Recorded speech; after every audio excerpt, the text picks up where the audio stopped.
overview and run through of what you can expect with this question type. First off, you'll have to fill in missing words of a form, an outline, or a table.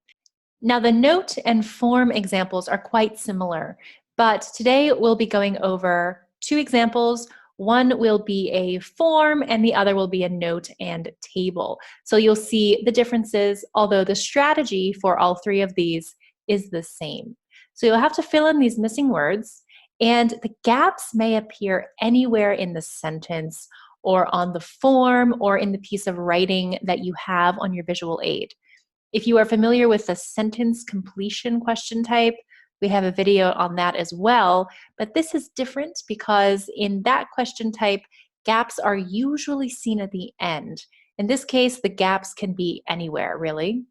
And it does not always feature full sentences. This is perhaps one of the main reasons why this question type appears to be so simple. You are just writing in blanks of points or times or gaps, not necessarily full sentences. However, it still is a bit challenging. Of course, we're going to use the scanning technique. So we're going to pull out our keywords before we listen, and we're going to listen for these important words that will call our attention to the answers. And you can expect to start from the top of your note, form, or table and go all the way to the bottom. So in other words, you can expect that this will be in order. Now here's a guide for what we're going to be doing today. And this guide is a bit different than the other question types, so pay attention. First off, we're going to read the information and become familiar with the type of visual aid we have. We're going to use the visual aid to our advantage. Now, as we read, we should be underlining keywords. This step is going to be minimal. So I would suggest combining it with step number 1, reading the information. Now, as we listen to the listening prompt, we're going to take notes according to the section. Today, we're going to be in 2 different sections. But unlike the other question types, we really wouldn't suggest making a separate outline or chart for this type of question. You should really just write directly on your visual aid or keep an outline on your visual aid. This question type is usually going to be with a monologue in section 2 or a conversation in section 1 in most cases. Of course, anything can really happen, but you can expect that this question will be in sections 1 or sections 2. We'll go through the strategy for taking notes in just 1 minute, but be aware that you'll write directly on the visual aid or right next to it. And of course, since you're going to be writing out words, it's extremely important to be accurate. You want to pay attention to how many words you need to write, 1 word, up to 3 words. This will vary. And you want to make sure that you're writing in a legible manner. We suggest all capital letters. We'll be looking at sections 1 and 2. Our first example will be in section 1. And with section 1, you can expect to hear a conversation between 2 people. And the topic will be general, an everyday topic. Generally, we would use the chart system for this to take our notes. But since we have a visual aid today, either a form, a table, or notes to fill in, we're going to work directly on the visual aid. Of course, we can keep a chart right next to it, or we can make a couple of columns just to get the information clear, but I'll take you through this in our example in just a bit. This section is known for being one of the easiest sections, if not the easiest, because it's a general topic. Our second example will feature section 2, and now this section is a monologue, so you'll hear only one person speaking. Just like section 1, it will be a general topic, and so you'll have to follow key information in the monologue. An outline system is really best for keeping all this information clear, but the visual aid will probably already be in some sort of outline or note fashion, so we can take a small outline down right next to the visual aid, and we'll go through this together as well. Okay, let's get started with our first example. All right, so here is our first example. we see a form. So this is questions 1 through 8. Complete the form below. And it's some sort of form for a shipping agency, so that's good to know. But it's very important to note the directions, which we see right here.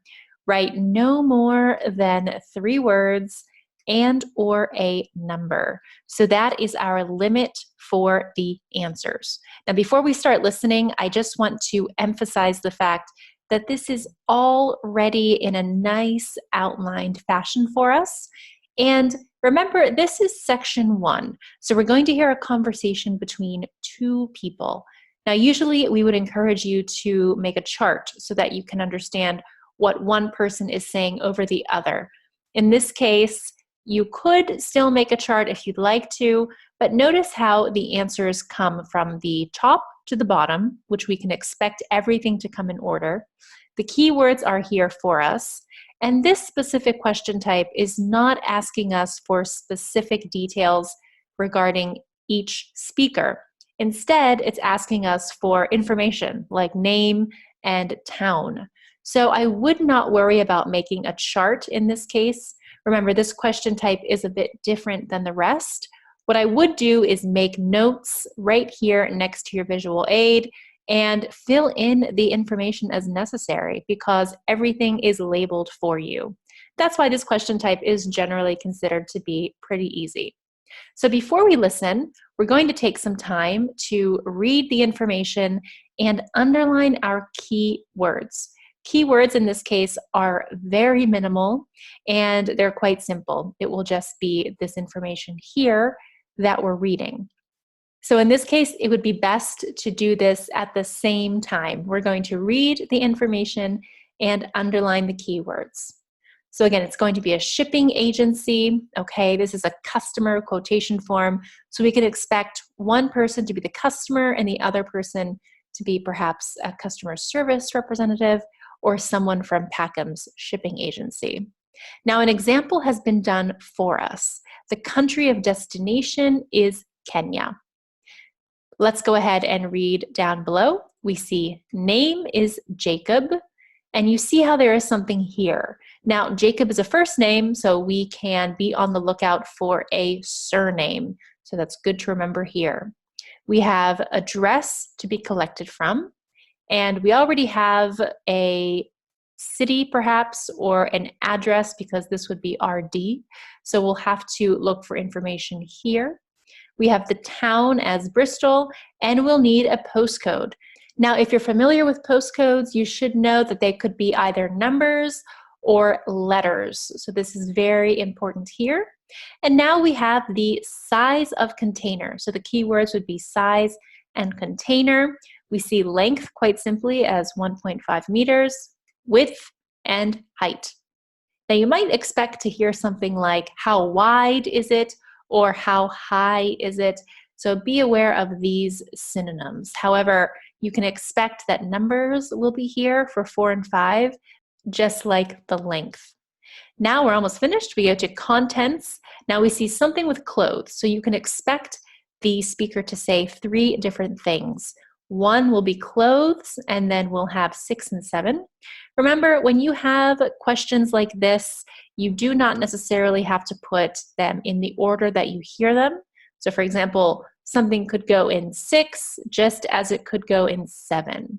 There is not one specific answer for 6, and there is not one specific answer for 7. So that actually works out in our favor. And then the last one is the total estimated value. Very important for the total here, we're going to need a number as this is pounds. And that's it. That is the information here and the keywords that we need to look for. I even did this a bit slower than I normally would, just so that everything was clear. So you could do this very quickly in your 20 seconds. Now here on the right-hand side, we can ignore that for now. I am going to paste the transcript after we listen to this when we go ahead and check our answers. In these boxes, I will be typing my notes as we listen together, and then I'll simply drag and drop these boxes to the area that I would write it in during the actual test. just trying to make the most use of our visual aid today. At home, you can go ahead and follow along with us, maybe writing your notes on a separate piece of paper, or if you have printed this out or if you have access to this visual aid, you can write along as I'm going to be, just so it's clear for you. Most of all, pay attention to your keywords and do not lose track. Okay, let's start listening. You will hear a telephone conversation between a customer and an agent at a company which ships large boxes overseas. Good morning, Packham's shipping agents. Can I help you? Oh, yes. I'm ringing to make inquiries about sending a large box, a container, back home to Kenya from the UK. Yes, of course. Would you like me to try and find some quotations for you? Yes, that'd be great. Thank you. Well, first of all, I need a few details from you. Fine. Can I take your name? It's Jacob Mkere. Can you spell your surname, please? Yes, it's Mkere. Is that M for mother? Yes, Thank you. And you say that you will be sending the box to Kenya. that's right. And where would you like the box picked up from? From college, if possible. Yes, of course. I'll take down the address now. It's Westall College. Is that Westall? Yes, college. Westall College. And where's that? It's Downlands Road in Bristol. Oh, yes, I know it. And the postcode? It's BS8 9PU. Right. And I need to know the size. Yes, I've measured it carefully and it's 1.5 meters long, Right. 0.75 meters wide, Okay. and it's 0.5 meters high or deep. Great. So I'll calculate the volume in a moment and get some quotes for that. But first, can you tell me, very generally, what will be in the box? Yes, there's mostly clothes Okay. and there's some books. Okay, good. Anything else? Yes, there's also some toys. Okay, and what is the total value, do you think, of the contents? Well, the main costs are the clothes and the books. They'll be about £1,500. But then the toys are about another 200. So I'd put down £1,700. Okay, excellent. I hope you were able to follow along with that, and I hope you were able to recognize just how simple this question type was. Now, I have my notes here in these boxes. I hope you were able to see when I was typing and when I moved them over. Before we even start checking this, I just want to go over this last one here, the total estimated value. We'll look at the wording and the transcript later when we look at our answers, but you notice how there were 3 numbers here. Now, I wrote all 3 of these numbers just because I was taking notes and I didn't want to miss anything. But I know that only the last number was correct. So this is a common trick, and this is sort of one of those difficulties with this question type, is to include many letters, many numbers, and then only include the correct answer at the end. So in this case, I would eliminate or put a line through these 2 options and only write 1,700 on my answer sheet. All right, we'll look at that at the end. Right now, I would like to just focus on the answers up here and understanding some of these explanations and the strategy. So the notes I had here, large box and UK to Kenya, these are just for my own notes because I was taking a lot of notes just as I was going and I didn't want to miss anything. You don't have to write this, I just wanted to get into the habit. On the right, we'll be able to see all of the transcript as we continue on, but the answers are in red. So as we go on, I will just keep moving and scrolling on up. Now, first off, we have the name. So Jacob and a surname. Now, this is quite a difficult surname to pronounce. And usually when we have this sort of question type in section 1, there will be some sort of name. The answer will be spelled out for you more than likely, just because it's a bit difficult to spell special nouns like this that are not actually words, they're names. So don't be surprised if the names are always spelled out for you.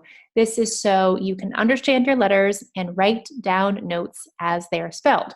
So this question, number 1, tested our ability to write down letters and keep up with the pace of the speaker. So Jacob McKeer, M-K-E-R-E. And the speaker said, is that M for mother? Just to make sure that it's clear for the test taker, it's M, not M. And yes, it is. So this is a common spelling question. You'll more than likely see this on the exam. So it might be a good idea to brush up on your spelling while you're at it. Now, we can go ahead and just eliminate this so we have more room on our transcript side. And let's look at number 2. She goes, I'll take down the address now. So the address was one of our keywords. Perfect. And he says it's Westall College. I went ahead and just typed it as I assumed it was spelled, and I was correct, but this will also be spelled out for you because it is not a word, it's a name. So we have W-E-S-T-A-L-L, College, Downlands Road. Perfect. Then we had the town is Bristol. The postcode, as I said earlier, is a mix of letters and numbers in this case. Same thing, it will be spelled out for you. BS8-9PU. Then they go directly into the size of the container.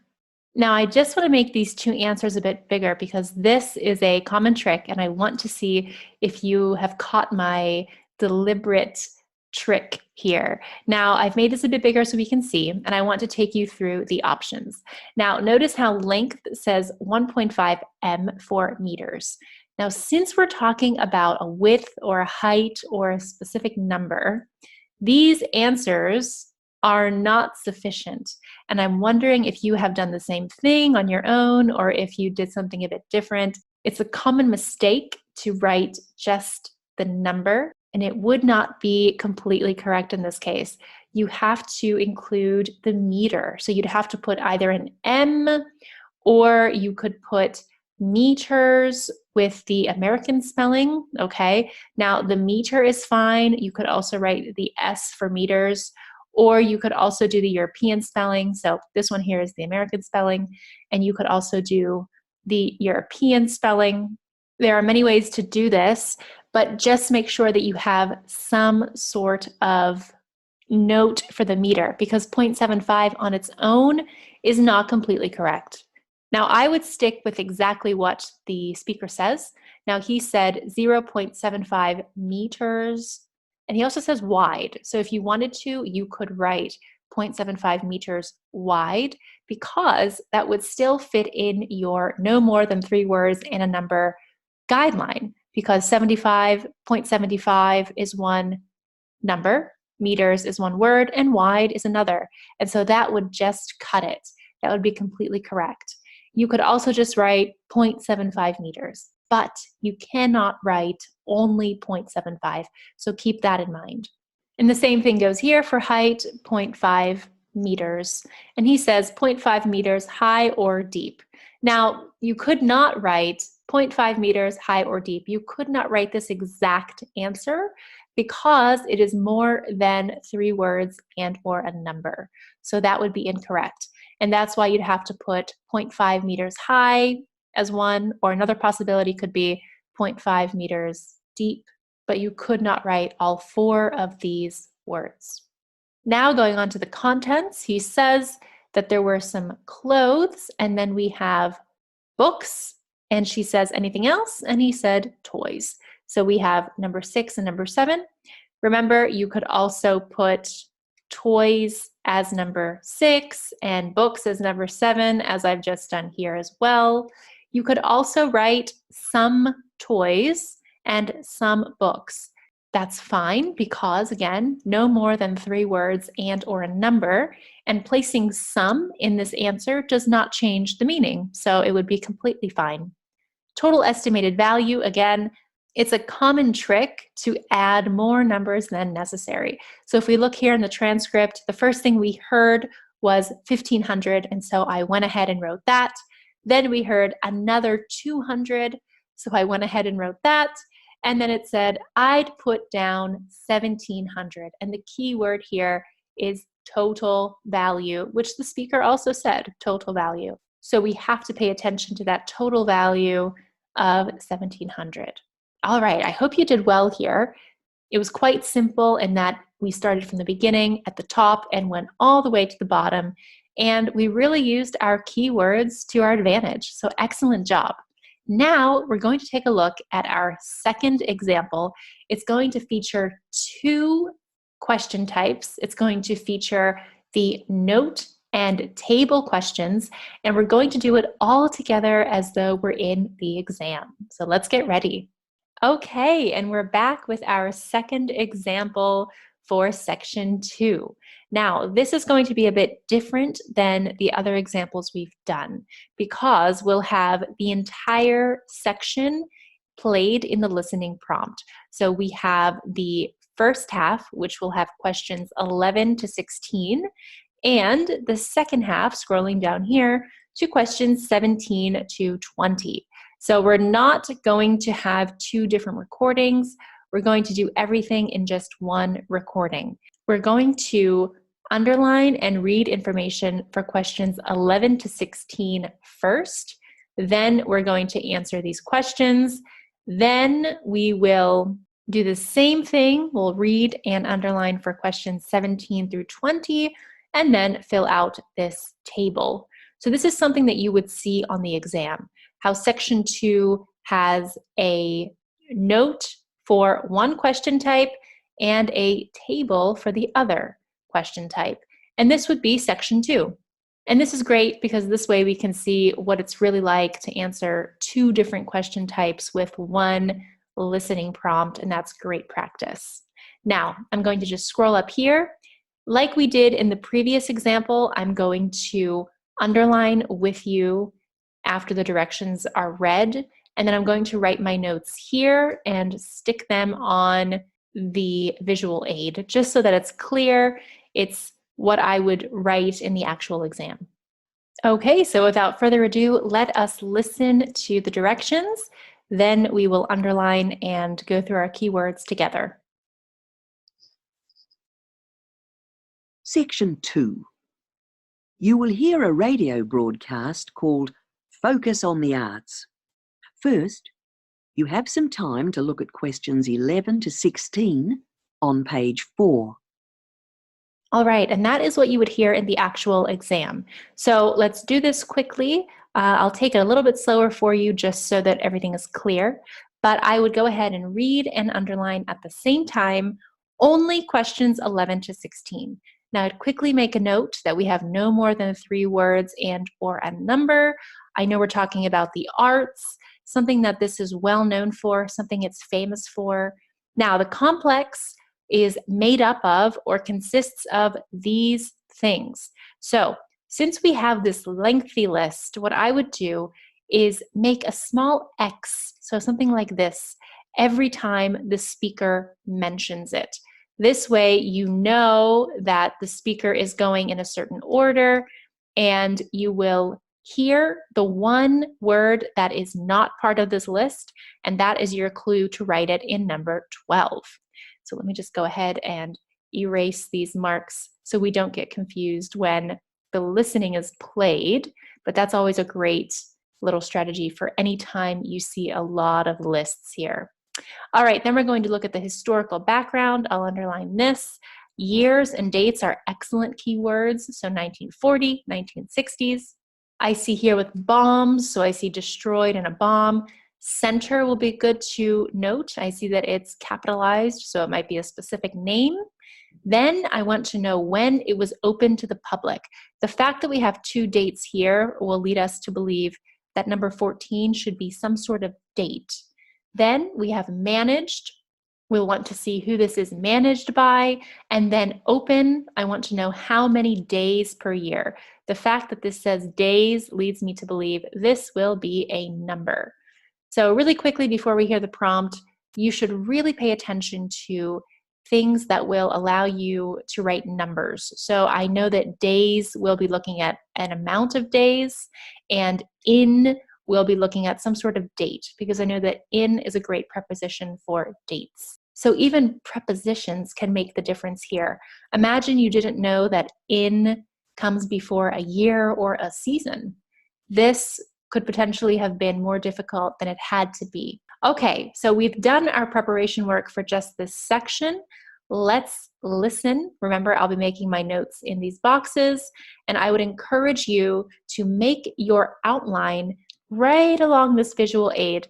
There's no need to create a new outline since this is already in a note outline form. Just go ahead and make your notes here like I will do.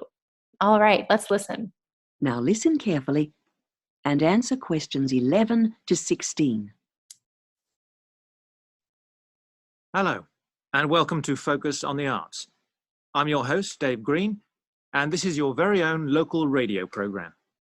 Every Friday evening, we put the spotlight on different arts and culture facilities and look at the shows and events that are on offer in the coming week. And today, the focus is on the National Arts Centre. Now, if you don't already know it yourself, I'm sure you've all heard of it. It's famous throughout the world as one of the major venues for classical music. But did you know that it's actually much more than just a place to hear concerts? The centre itself is a huge complex that caters for a great range of arts.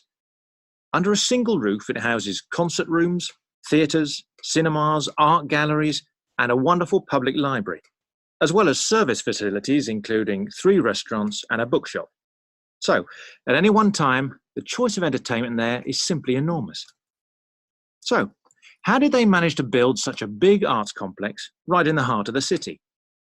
Well, the area was completely destroyed by bombs during the war in 1940.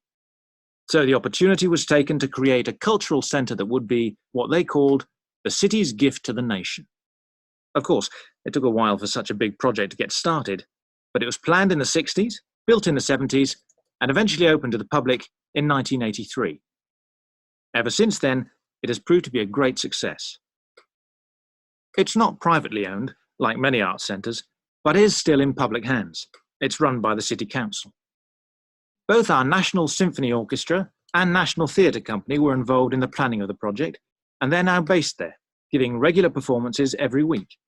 And as the centre is open 363 days of the year, there are plenty of performances to choose from. So I'm just going to clear our screen of the red drawings, and we'll check all of this later just to get the full idea of the exam. I'd like you to do both question types together all at once. So let's scroll down to questions 17 through 20, and we'll listen back to the prompt.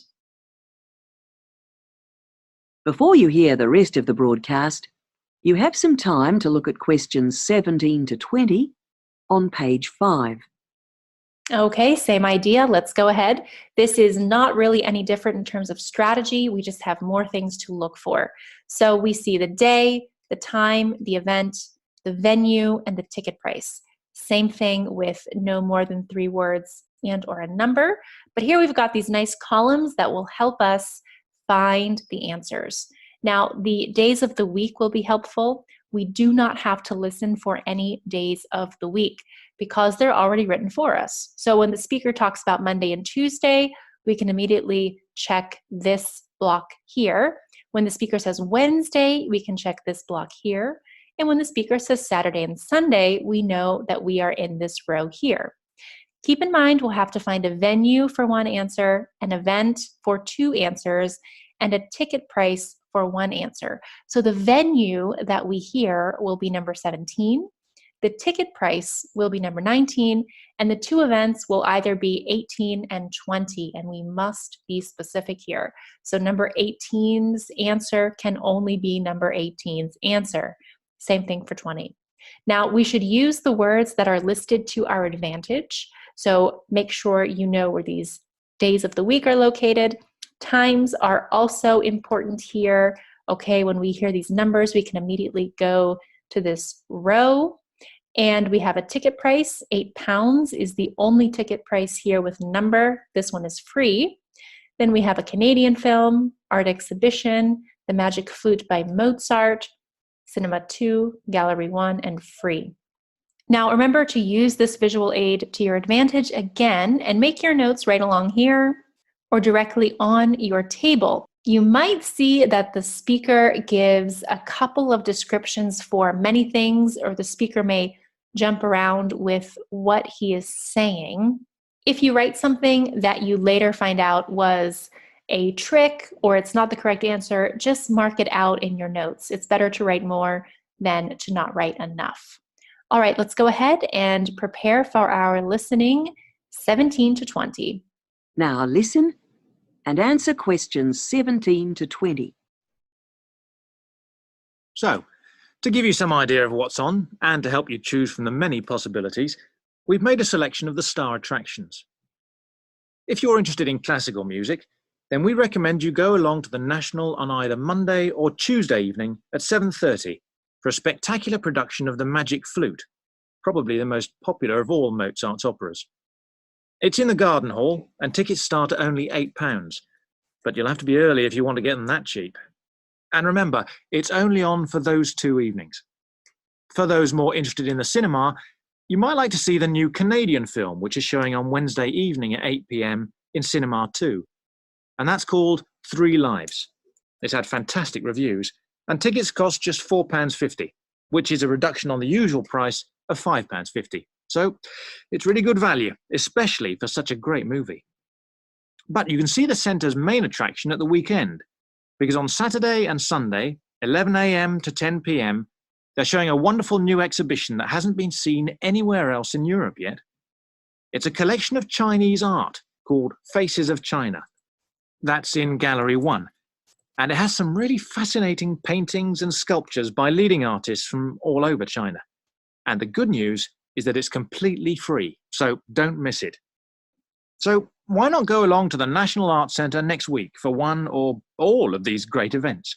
And you can always pick up a programme and check out all the other performances and exhibitions on offer, or coming soon, on almost every day of the year. Next week, we'll be looking at the new Museum of Science. That is the end of section 2. You now have half a minute to check your answers. All right, that's the end of section 2. So in theory, we would have 30 seconds to check our answers, check our notes, make some guesses if we really weren't sure. But you'll see that we sort of did everything at the same time as we were listening. Now I've cleaned it up a little bit. I've gotten rid of the boxes here, but we're going to go over this all together. So I'll scroll back up and soon you will see the transcript of the entire section on the right-hand side. Okay, and here we are with our transcript. So we'll start from the beginning, and you saw that it came very much in order, just like it would for this question type. Now, he starts off by saying it's famous, so the National Arts Center is famous throughout the world. And I did mention this when we were going through our keywords. Keep your synonyms close because the listening exam will use various synonyms, different ways to say things to test your knowledge of vocabulary. And so it said it's famous throughout the world as one of the major venues for classical music. And so we have classical music, 2 words. It fits within our structure, and it is the answer to number 11. Now, as going down here for what the complex consists of, you saw that I made general marks and lines to go through the list. The list definitely came in order, and the last thing that was mentioned by the speaker was a bookshop. So he talked about the concert rooms, theaters, cinemas, art galleries, public library, 3 restaurants, and a bookshop. So there we go. Bookshop is the correct answer. Now you could also say bookstore. That would have been accepted just because it would be the American way or North American way to say bookshop, but I would play it safe and write exactly what you hear. Now for the historical background, these dates really did help us because he talked about how the area was destroyed by bombs during the war in 1940, and then he also mentioned the 60s. So you see that 60s was here as a clue. And he said that it was planned. in the 60s. So we have this word here. It was planned in the 60s, built in the 70s. Now this is something that was meant to throw us off guard since 70s was not included, but I hope we didn't fall for that. And it said it was opened to the public in 1983. So we have the exact keywords in the transcript, open to public, and then the year 1983. Managed, we see here that it's not privately owned, but it is still in public hands. It's run. So run here is a synonym for managed. It's run by the city council. And lastly, it said that it is open. The keyword open was used 363 days of the year. So here we see 363. We knew it was a number. We also knew that this date here was going to be a number because of the preposition in. So excellent job if you were able to follow along. Now note that the keywords are very important. In general, for any question type on the listening exam, you'll have to pay attention to your synonyms. So even though this is considered one of the easier question types, don't forget about your synonyms. You see here, it's really helpful. Let's focus on the second half of the section now. Okay, we're looking at the second half. Let's start with number 17. Notice how the speaker spoke for a little bit beforehand, but the keywords Monday or Tuesday, 7:30, and the magic flute, these were all given in the transcript. So these are 3 clues that should have told us to look at the venue first. Also, as we know, these are more than likely going to come in order. So 17 was our first answer and the first thing we heard in the transcript. He said it's in the garden hall. So it's pretty quick, and that's why there are so many clues beforehand, because the answer is given and it's pretty quick, so we don't want to miss it. So you could write the garden hall. You could also just write garden hall, but both are correct because the garden hall still fits within our 3 words and or a number. But remember, these articles, indefinite and definite, are not obligatory. Let's continue on to number 18. We saw the keyword of Canadian film, so that came first. Also cinema, sorry, that came first. We have cinema, Canadian film, Wednesday, 8 p.m., cinema 2, and finally it tells us 3 lives. So notice how there's a lot of buildup, because if you miss it, you really don't have another option. So pay attention to your key words. Then immediately after, it says it had fantastic reviews.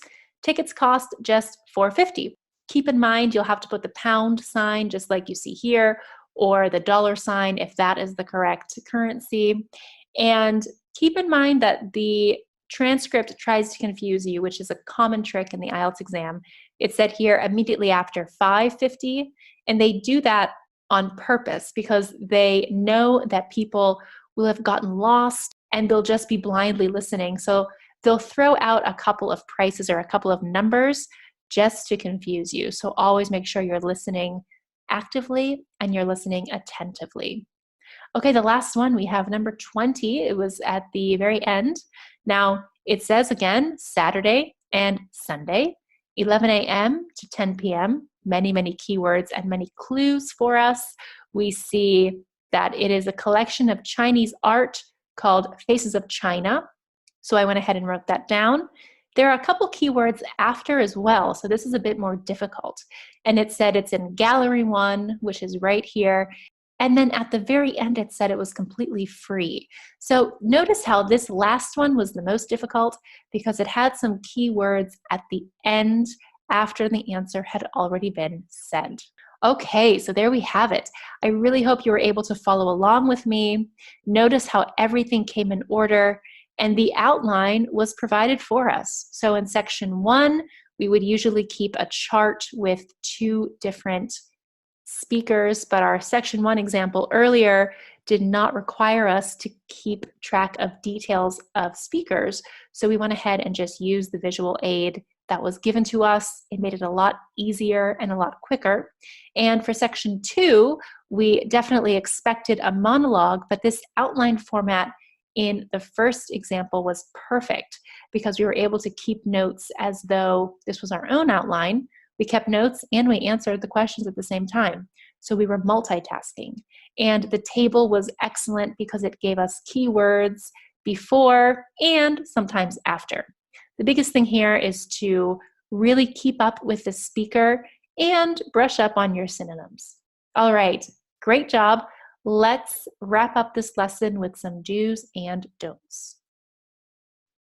Okay, it's time to wrap up this lesson now with a couple of do's and don'ts. First off, remember to obviously utilize your time. Now you saw that we didn't have that much to underline in terms of keywords and information, but still make sure that you are using those full 20 seconds to gather everything you need to have the best level of comprehension for your listening transcript. Also, in this time, you could study up on synonyms if you have some time. The synonyms will probably be basic. So for example, today we looked at well-known and famous in our last example, but just be aware that the speaker can use different words to say a couple of words that are already on the outline or the form or the table. This can be done before test day, so make sure you prepare.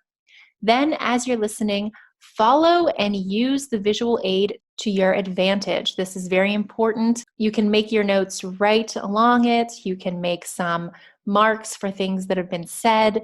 Really use that visual aid. And of course, since you're writing out things, make sure to write clearly. As always, we suggest capital letters and making sure that everything is legible. Now for some don'ts, make sure you don't waste time. This is directly linked to our steps up here above, utilizing your time, the full 20 seconds.